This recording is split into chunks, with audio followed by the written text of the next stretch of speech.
Tyson Fury. He didn't look like much at first. A mischievous stare and an awkward giant. That's how people saw him, especially on social media. Fury was often mocked because he had a habit of dancing like a floppy puppet and singing in the ring after fights, as if it were a cabaret show. But behind that caricature was a man born for boxing, a man born to shock the world. Tyson Fury was born in 1988 in Wythenshawe, in northern England, and from the cradle he had to fight because he was born prematurely weighing barely 1 kilo. That's when his father gave him the name Mike Tyson, hoping to pass on a strength he didn't yet have, and it seems this prophecy came true 100 times over. When he began his professional career in 2008, the comments were harsh. They called him a clown. They laughed at his shaky frame, his dramatic speeches, and his goofy moves. They said the British boxer was too heavy to fight and too unstable to last in this game. But Tyson Fury kept moving forward in his own way, and on November 28, 2015, he silenced all of Europe by defeating Wladimir Klitschko in Dusseldorf, ending 10 years of domination by the Ukrainian giant and claiming the lineal heavyweight world title. This triumph was followed by a steep fall into depression, alcohol, and cocaine. Fury vanished for nearly 3 years and gained over 50 kilos watching his body change, while memes exploded across the internet. Some even compared him to Homer Simpson, to a sumo wrestler, or to a failed karaoke singer.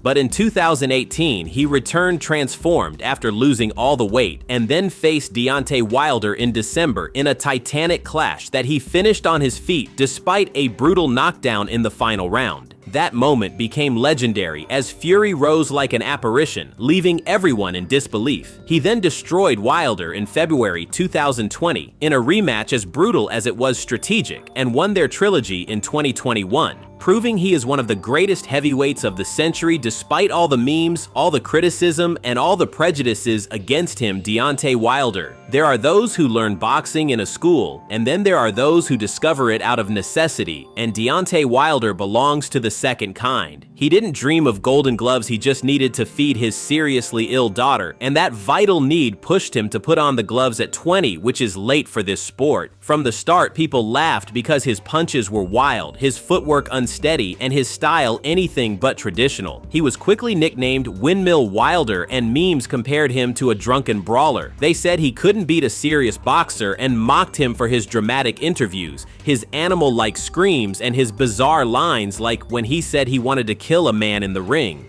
Yet behind that chaos was a power no one could deny. Between 2008 and 2015, he scored 32 knockouts in 32 fights with such violence that referees sometimes stepped in before the opponent even hit the floor. On January 17, 2015, he won the WBC heavyweight title against Bermane Stiverne, ending 9 years without an American champion in the division. For 5 years, he defended that belt 10 times, and he didn't always win gracefully, but he almost always won by knockout. And in a sport where one punch can change everything, he became the king of delayed bombs, the one no one could fully shut down even when he was losing on the scorecards. His first 2 clashes against Tyson Fury became global events. In 2018, he pulled off an unlikely draw thanks to a hellish 12th round knockdown, then lost brutally in the 2020 rematch, but refused to fade away and came back for a third epic battle. Today, Wilder will never be the favorite of boxing purists,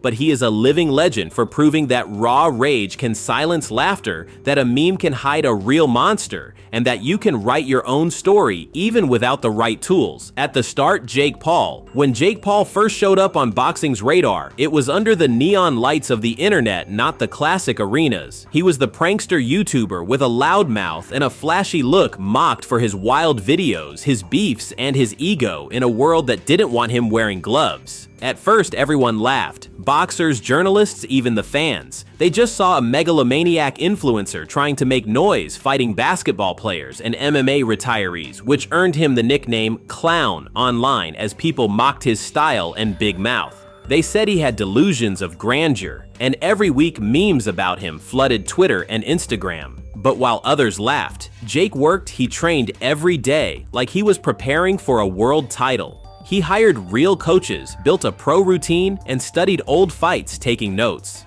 That's how he built a mindset ready for any challenge, and the world started to notice.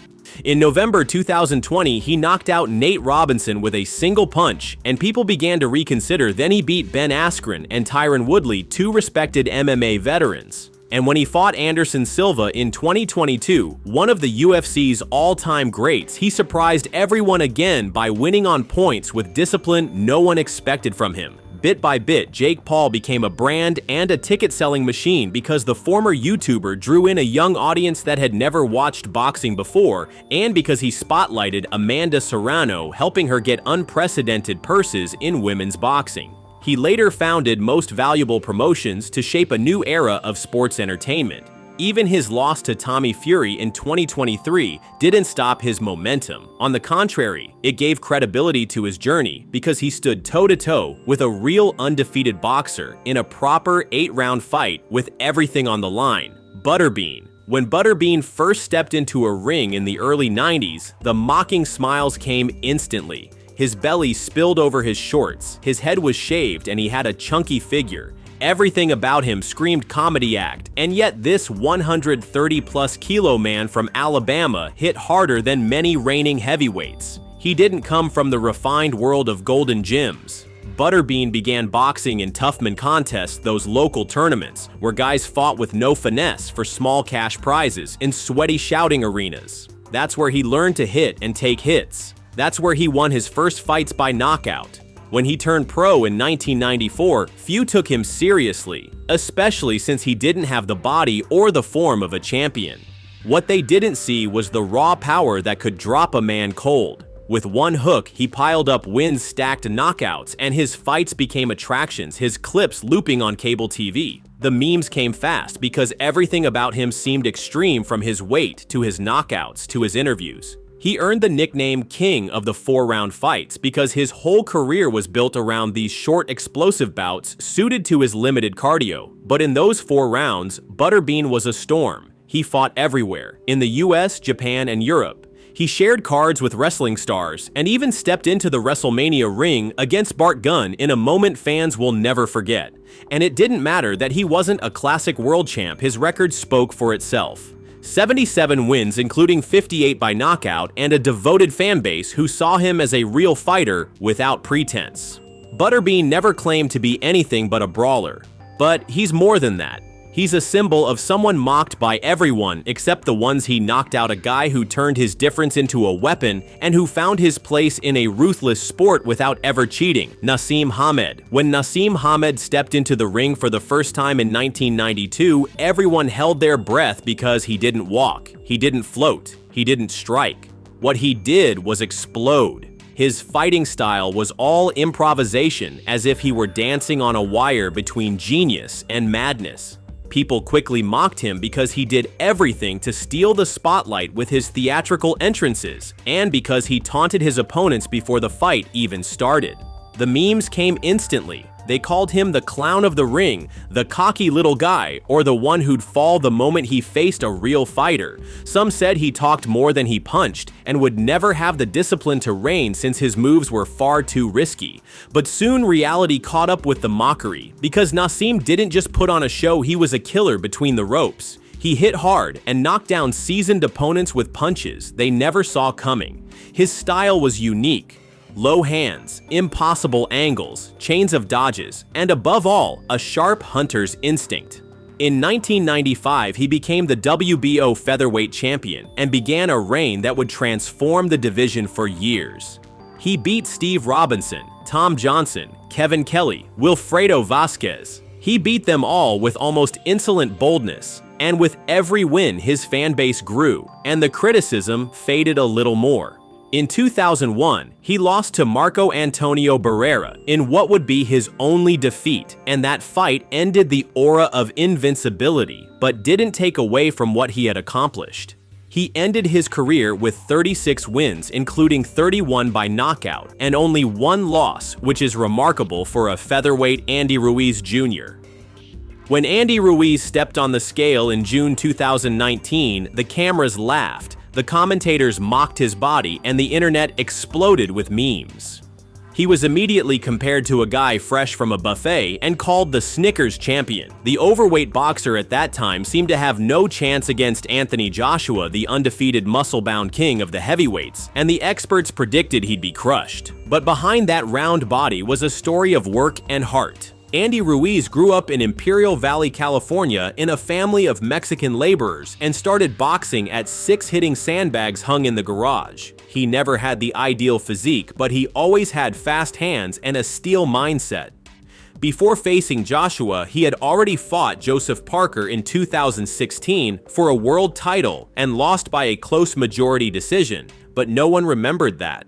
When he accepted the last-minute fight against AJ at Madison Square Garden, everyone thought he came just to collect a check and go home. But on June 1st, 2019, Ruiz made history by knocking Joshua down 4 times in a total shock that stunned the world and changed his life forever. That's how he became the first heavyweight champion of Mexican descent and proved in one night that appearances mean nothing in this sport. The memes suddenly changed tone. No one mocked his belly anymore. They praised his courage, his speed, and his ability to take shots and fire back better than anyone. After that triumph, Ruiz tasted fame. He was invited everywhere he posed with belts and luxury cars, but later admitted he lost his discipline. He came in heavier for the rematch in December 2019 and lost by decision to a much more mobile and methodical Joshua. But despite that loss, Ruiz remains a cult figure and returned with a new coach, a new body, and a new ambition. That helped him beat Chris Arreola in 2021, proving he's still a threat in this open division. Paulie Malignaggi. Some boxers are respected for their power, others for their stamina, and others still for their charisma. Paulie Malignaggi was mocked for seemingly having none of those. He had gelled hair, a thick New York accent, flashy outfits, and most of all, almost no punching power with just 5 knockouts in 36 wins. They nicknamed him Feather Boy and called him a ring dancer who couldn't hurt anyone. The memes about him were endless, whether it was his hair, his constant trash talk, or that viral video of Conor McGregor slapping him in sparring. He was better known for his aggressive interviews than for what he did inside the ropes, and yet Paulie was always much more than a TV character. He was a survivor in a brutal world. Born in Brooklyn in 1980 of Italian descent, Paulie grew up between street fights and a demanding single mother. He found refuge in boxing to channel his rage and was quickly recognized for something rare: above-average ring IQ shown in his precise footwork, sharp timing, and unshakable mental toughness. He began his professional career in 2001 and racked up wins with flair and style, but without knockouts, which kept the mockery alive. Despite that, he won his first world title, the IBF Super Lightweight belt, in 2007 against Lovemore Ndu, then a second one in the welterweight division in 2012 against Vyacheslav Senchenko, and he did it without ever hitting hard. He beat names like Juan Diaz-Zab Judah and even outlasted a favored Adrian Broner. He faced Miguel Cotto in his prime, fought Amir Khan, and even Sean Porter, never backing down or hiding behind his flamboyant style. And after retiring, Paulie became one of boxing's most distinctive voices, turning into one of the most technical and polarizing commentators on Showtime and beyond, because he speaks with passion, with knowledge, and always with that wit that makes him a permanent provocateur. Chris Eubank Jr. Some legacies are too heavy to carry, and in boxing, the name Chris Eubank is one of those, because one glance at his father's videos reveals the aura, the style, and the genius of the man. He was flamboyant, undefeated, and world champion for years, with an aristocratic tone and the posture of an untouchable king. So when his son entered the pro world in 2011, all eyes were on him and the criticism was already loaded. They mocked his robotic interviews, his blank stare, and his obsession with perfection. They called him a marketing product, and the memes flooded in, especially after his training videos filmed in slow motion with dramatic music. His over-the-top quotes and Hollywood-style stares into the camera only made it worse on social media. But Chris Eubank Jr. wasn't just a daddy's boy, and he would prove that with solid wins and tireless work that rarely got praised. He climbed the ranks in middleweight, then super middleweight, with military discipline and flawless conditioning. And his style? It's unorthodox, built on aggression, constant pressure, and quick flurries. He lost in 2014 to Billy Joe Saunders, but came back stronger by crushing Chudinov for the IBO title in 2017. He then beat Arthur Abraham and later James DeGale, a former world champion whom he sent into retirement with a cold clinical performance. More recently, after a surprise loss to Liam Smith, he bounced back and beat him in the rematch to remind everyone he's still in the game. He never reached his father's popularity or creativity, but he did something few sons of legends can do. He built a real career with real belts, a real record, and the strength to absorb all the hate from social media without ever straying from his path.